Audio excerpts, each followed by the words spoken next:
오늘은 페이드 구질을 치는 방법에 대해서 말씀을 드릴게요. 일단은 이 많은 분들이 공이 오른쪽으로 휘어 나가면은 거리가 안 나갈 거라고 생각을 하시지만, 사실 잘 치면은 거리가 오히려 드로우보다 더 많이 나갈 수도 있고, 오히려 큰 실수 있잖아요. 그러니까 공이 막 많이 휘는 실수들을 더 줄이면서 스코어도 줄일 수가 있어요. 최대한 거리 손실 없이 오히려 캐리를 많이 보낼 수 있는 이런 페이드 샷을 치면은 뭐 드라이버 샷도 굉장히 좋지만 아이언 샷에는 정말 좋아요. 왜냐면은 이 페이드라는 게 런이 많이 발생이 되지 않고 대신 또 캐리가 좀 늘어날 수가 있기 때문에 뭔가 이 그린에 떨어져서 많이 구르지가 않아요, 페이드 구질 자체가. 그래서 저 같은 경우는 드라이버 샷도 페이드 구질을 좋아하지만 이 아이언 샷의 페이드 구질을 굉장히 좋아합니다. 그래서 일단은 이 클럽 패스라는 걸 이해를 하셔야 되는데, 이 클럽 패스는 어쨌든 아웃인 궤도가 나와야 돼요. 어쨌든 클럽 패스를 먼저 설명을 드리자면, 클럽 패스는 이 공을 지나가는 길이에요. 이 헤드가 지나가는 길인데, 제가 친 걸 보시면 요 파란 선이 제가 처음에 보여드렸던 샷의 궤도인데, 아웃 투 인 패스죠. 수치는 -3. 그러니까 이 목표를 기준으로 했을 때 3도로 아웃인 궤도가 나온 거예요. 그러니까 예를 들자면 여기가 목표인데 이런 궤도라면 이런 식으로 채가 11시 쪽으로 빠져나간 거죠. 그래서 페이드 구질 치기 위해서는 일단은 아웃인 궤도가 나와야 되는 거예요. 그리고 그 다음에 이제 밴딩이라는 거를 이제 좀 알고 계시면 좋아요. 이 밴딩이라는 게 제 영상을 계속 보신 분들은 이해를 하시겠지만, 이 옆구리가 어쨌든 이 접힌단 말이에요, 골프 스윙을 하게 되면. 왜냐면 어드레스 때 이 척추각을 숙이고 상태에서 이 척추각을 유지해서 회전을 하기 위해서는 옆구리가 접혀요. 그러니까 이런 식으로 접히고 이런 식으로. 그럼 백스윙 할 때는 이 왼쪽 옆구리가 접히고 다운스윙을 할 때는 이 오른쪽 옆구리가 접혀서 회전이 된단 말이에요.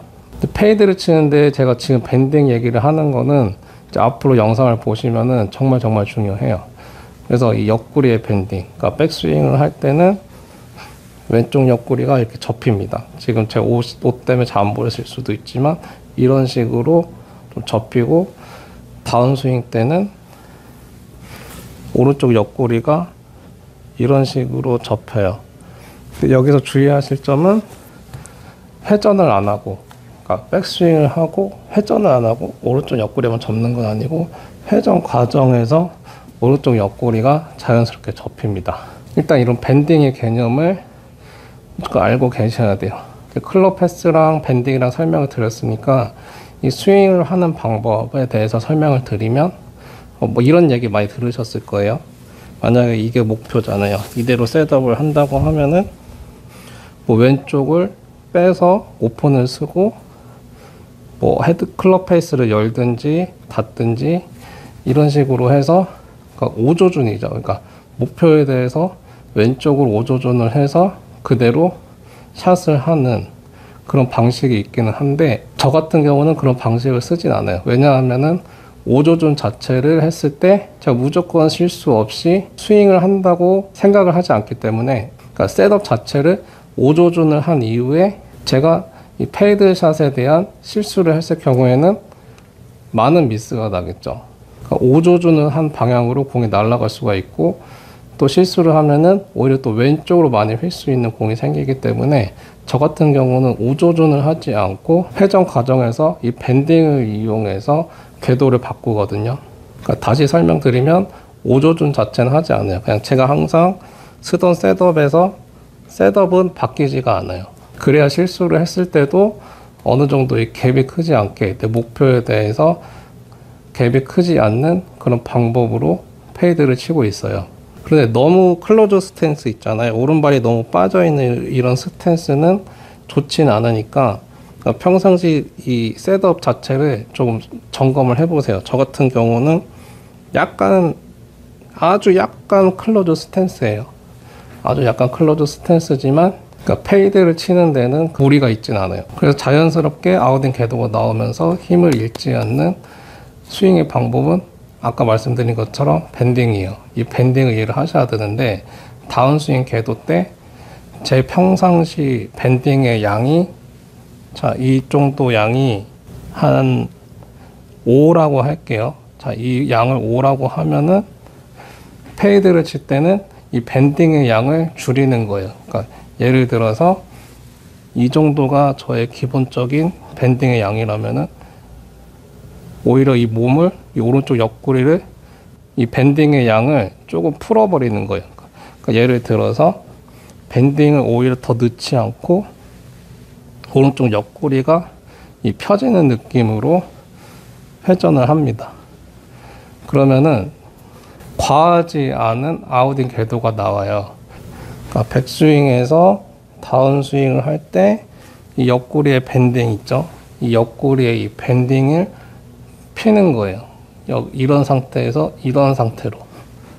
여기서 많은 분들이 이렇게 스윙하면은 슬라이스가 날 거라고 생각을 하시지만, 슬라이스는 사실 이렇게 밴딩을 펴서 약간 아웃인으로 친다고 슬라이스가 나진 않아요. 이 구질 자체가 오른쪽으로 많이 휘는 슬라이스 구질이 나는 거는 이 오른팔의 외회전, 그러니까 이 내외전이죠. 외회전. 이 내외전 상태로 다운스윙을 하기 때문에 슬라이스가 나는 거예요. 제가 여러 영상에서도 말씀을 드렸지만 이 팔의 외회전은 필수입니다. 목표를 향해서 내가 몸을 왼쪽으로 돌려서 오조준을 한 이후에 스윙을 해서 궤도를 만드는 방법도 있지만 실수할 수도 있기 때문에 저 같은 경우는 이런 방법을 쓰는 거예요. 그러니까 셋업을 바꾸지는 않고 다운스윙 때 이 옆구리의 이 밴딩의 양을 펴주는 방법으로. 그래서 피니시 때, 일반 피니시 때 저의 이 오른쪽 어깨가 이 정도 위치라면은 페이드를 칠 때는 이 오른쪽 어깨가 약간은 높아지죠. 왜냐하면 오른쪽 밴딩이 조금 풀려 있는 상태니까. 셋업은 똑같이 해요.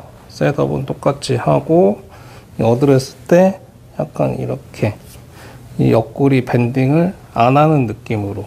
그러니까 평상시 때는 이 정도 밴딩을 한다면 약간 이런 느낌으로. 그럼 공이 굉장히 눌려 맞으면서 강하게 공이 나갑니다.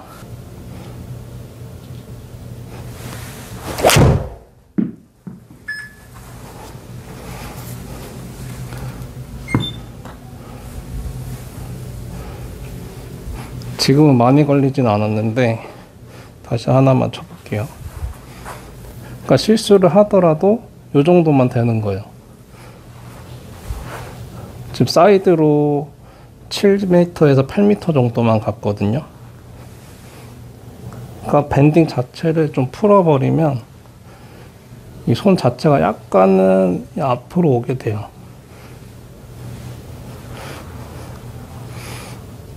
과하지 않은 아웃인 궤도가 나옵니다.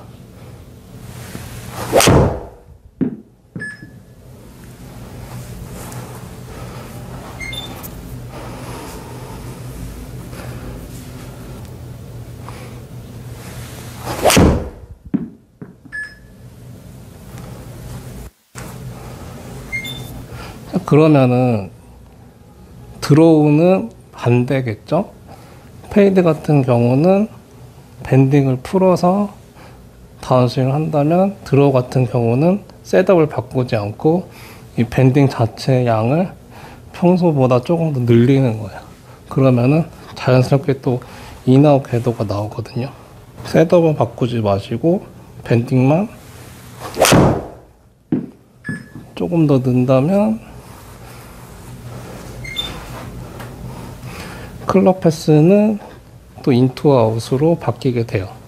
이 전완근이나 이 손목으로 궤도를 바꾸시는 것보다는 이 몸의 큰 부위를 이용해서 궤도를 바꿔주시는 게 힘을 잃지 않고 거리를 내보내면서 구질을 구사할 수 있는 거예요. 전완근이나 손목을 이용해서 페이드를 친다고 열지로 그냥 갑자기 회전 없이 보내거나 안 드로우 치신다고 몸을 너무 막아놓고 손목을 돌리게 되면 구질은 나올 수가 있지만 공에 힘을 싣기는 굉장히 어렵거든요. 그래서 내 몸에 체중을 실으면서 이 몸의 밴딩의 양을 조금 조절을 하시면서 스윙을 하시면은 더 강한 페이드와 드로우를 구사할 수 있을 거예요.